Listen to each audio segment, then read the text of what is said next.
Guys, I'm gonna keep it real. I got burnt out of sports cards and sports card content in 2021. And when you get burnt out of anything, you know it's time for change. And so after months of reflection and introspection, I finally know what I have to do. So in this video, I'm sharing it all with you in a way that is as transparent as I can be. And I'm hoping by the end, you'll be excited for the direction I'll be going in and will want to join me on that ride. So with that being said, welcome back. Now let's get to work. First, let's rewind. I got back into sports cards in February 2020 after hearing Gary Vee talk about it for a few months. Sports cards, I'm going to say here now on a national stage, I believe that the culture of sneaker flipping is going to bleed into sports cards because these kids can't get enough inventory with sneakers. And the reason why I piqued my interest was partly because I used to collect cards as a kid. However, the bigger underlying reason is that I was feeling very drained with a lot in my life. Everything I was involved in was serious. I was building a coaching business that was fulfilling, at times at least, but also very dry and exhausting at the same time. And I was also having challenges in my relationship. This was even before COVID, and me and my ex were trying to give it another shot, and it was just very draining there. And I just realized how little fun and play I was allowing myself to have. And then to make things 10 times worse and more serious, COVID hit, and all the things that kept me sane were suddenly stripped away from my life. And I mean, this is like going with friends to dinner, this is working out at a gym, going to a coffee shop and just enjoying a latte, and even the beaches and the parks were closed here in California. And that's when my only outlet, my only little silver lining was sports cards and sports card content. And so the hobby was not only an escape for me, it was a way to reunite with my inner child who had been neglected for years. And I mean, look, if an inner child had a physical form and human rights and stuff, I'd be locked away for 50 years for neglect. It's that bad. Anyway, I dove 100% back in April of 2020, and I just became obsessed with learning all the different nuances of the hobby. I was fascinated with how much money cards could sell for and all the different ways you can buy and sell them, sometimes without even taking physical possession of them. And I just found it so exciting to create video content around what I was learning. And then to see you interact with me and form this weird virtual type of relationship and community. And then this incredible momentum led to the goal I set in December of last year for 2021, where I wanted to create a full-time income stream for sports cards and anything sports card content related. I live in the real world where men sell propane and propane accessories. Unfortunately, the last 9 months of 2021 was a lot different than the first 12 months of being back in the hobby. And while some months I did make enough profit from selling cards and YouTube ad revenue and affiliate revenue to generate a full-time income stream, the truth is that overall I didn't.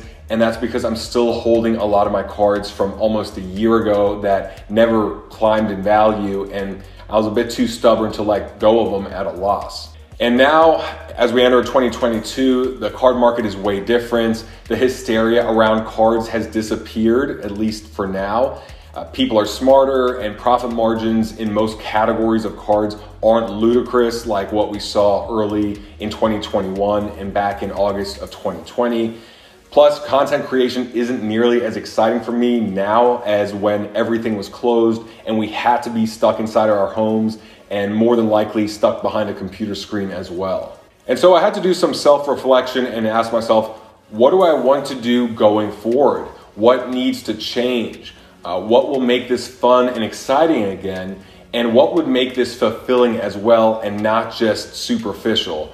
And so here's what I realized. Number one, cards are fun, but I love strategy. I want to play chess and not whack-a-mole. And if I'm not mentally stimulated, then I'm bored.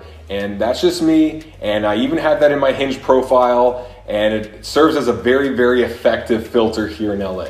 Anyway, along the same lines, I also realized how much I love the fluidity of cards more than holding on to cards for a long time, which makes sense with the love of strategy. And the whole reason I invested in the cards I did was believing they were easy to get out of when I wanted. And while technically that's still the case, they're not selling for the prices I would like. And so holding on to cards for this long also takes me out of the game, which has taken some of the fun out for me because I'm mostly window shopping at this point rather than actually buying and selling.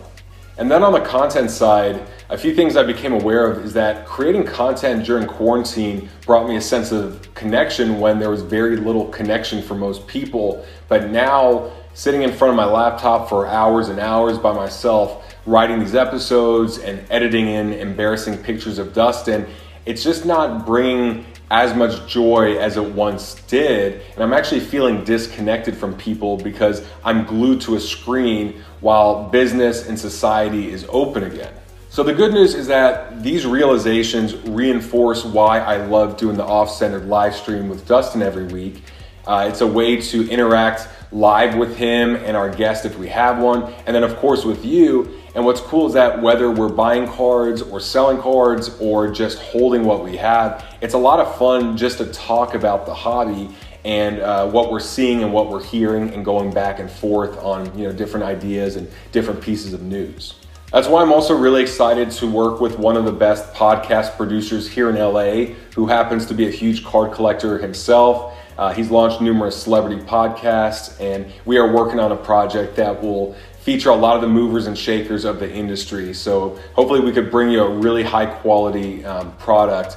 So stay tuned for that. And if you know anyone in Southern California that is looking for a paid internship or a part-time job, we need someone that's really good at video editing and audio editing to work with us on that project. And they gotta love sports cards as well. So there'll be directions in the pinned comment of this video just in case.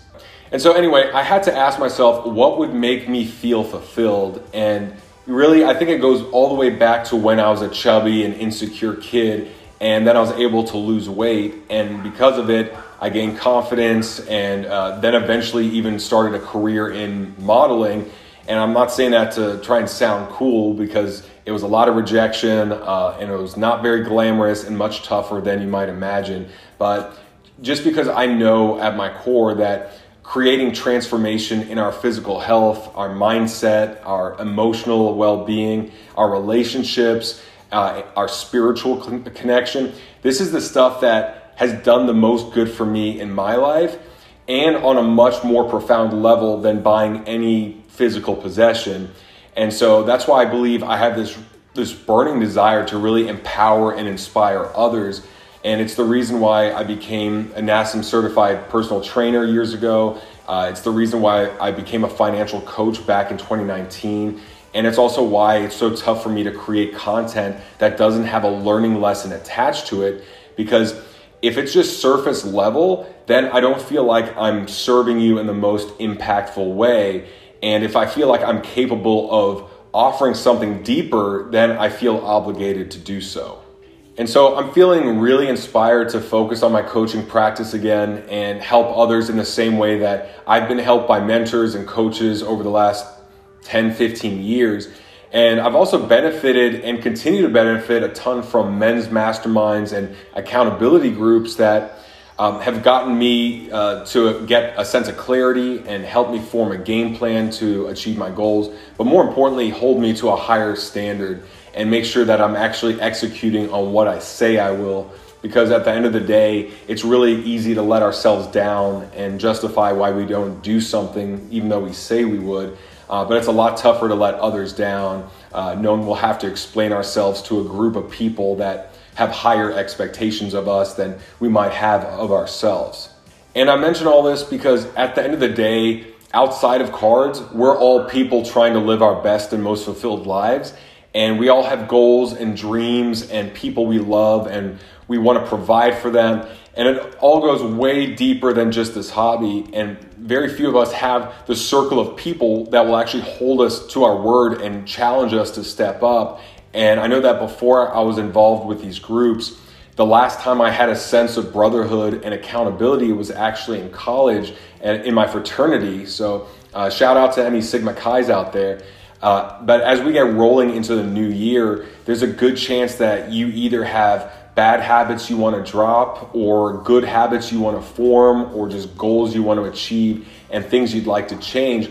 But if you go to a gym on a regular basis, you already know the story. The gym is always slammed throughout January, and then February 1st rolls around, it's back to where it was in December. So if this sounds familiar, where you know you need some people around you to keep you on track this year, maybe you need a kick in the ass from time to time, but you might also need some feedback and support. I'm gonna be putting together an intimate group of maybe 10 guys max. And if there's a ton of interest and people are actually serious, maybe a second group of up to 10, where we jump on a Zoom call for 8 weeks straight, just to really offer you and offer each other support as everyone is working through their goals.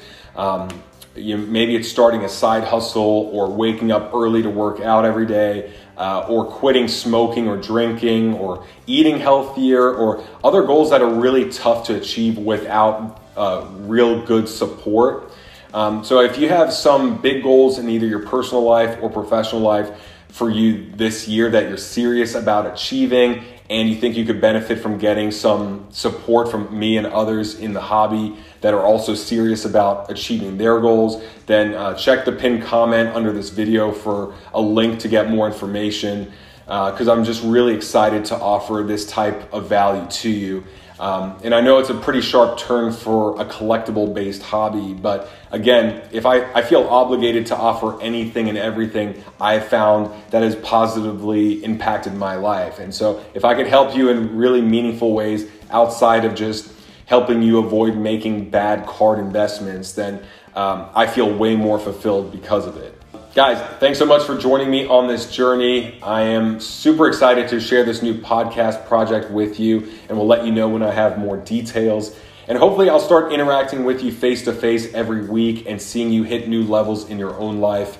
Let me know in the comments section what your #1 goal is for 2022. It could be something personal, it could be professional, just something real. And it would be really cool to keep it up here, and then you look at it this time next year knowing you achieved it and you lived up to your word. So let's have an amazing 2022. See you on our live stream. Have a good one.